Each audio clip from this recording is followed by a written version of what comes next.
Alhamdulillahi Rabbil Alameen. As-salatu was-salamu ala khatimin nabiyyin wa ala alihi wa sahbihi ajma'in amma ba'd. فأعوذ بالله من الشيطان الرجيم بسم الله الرحمن الرحيم.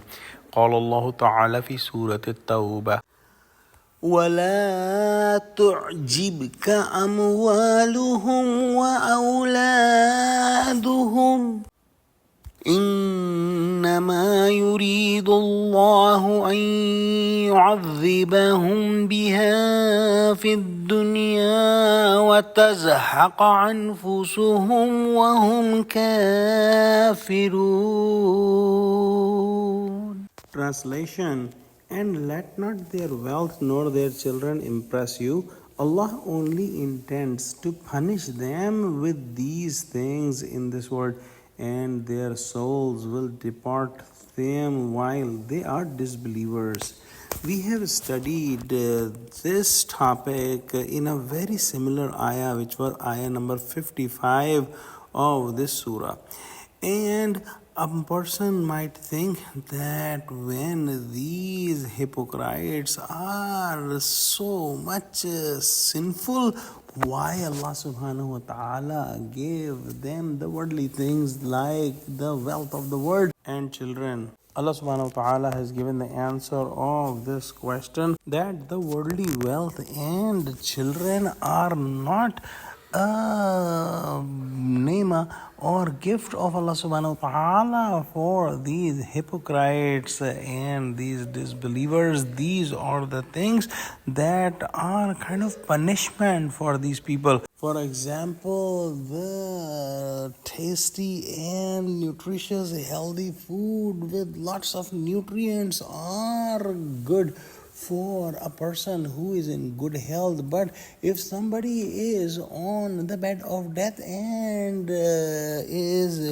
fed with this high caloric food, he may die because of the food, because he may not be able to digest that food. Similarly, the worldly wealth and the children are a test for these disbelievers and hypocrites, because they are spending their whole life for gathering these things, and if they have any loss of these things, they are very, very sad in the world. All the time they are fearing that they may lose their wealth and children.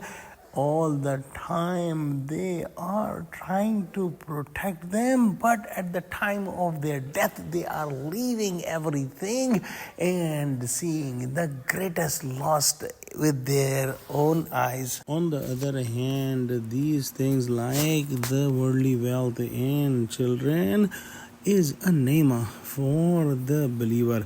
And the reason is these believers, they are taking that as a gift of Allah subhanahu wa ta'ala, and they are not depending and living for these things. They are living for the pleasure of Allah subhanahu wa ta'ala. And when they have to leave these things, they leave it because they are looking for even bigger gifts from Allah subhanahu wa ta'ala in the hereafter. As we studied that these ayahs were sent for the hypocrites, and the hypocrites in Medina, they were having to spend some money in the path of Allah just to show off, and whenever they spent any money, their hearts were very, very sad from inside that they are spending on a cause that they really don't want to spend. Also, some of the children of hypocrites are true believers, and they used to go in the path of Allah subhanahu wa ta'ala to fight, and these hypocrites were extremely saddened whenever their children would leave for jihad. So these disbelievers spend their lives for gathering wealth and children, but they leave everything. And this struggle of getting more and more health and children keep them busy all the time till the time of their death, so that they cannot spend any time for asking forgiveness or doing good deeds. Oh Allah, open our hearts. Ameen. Wa akhiru da'wana alhamdulillahi rabbil alameen. Assalamu alaikum wa rahmatullahi wa barakatuhu.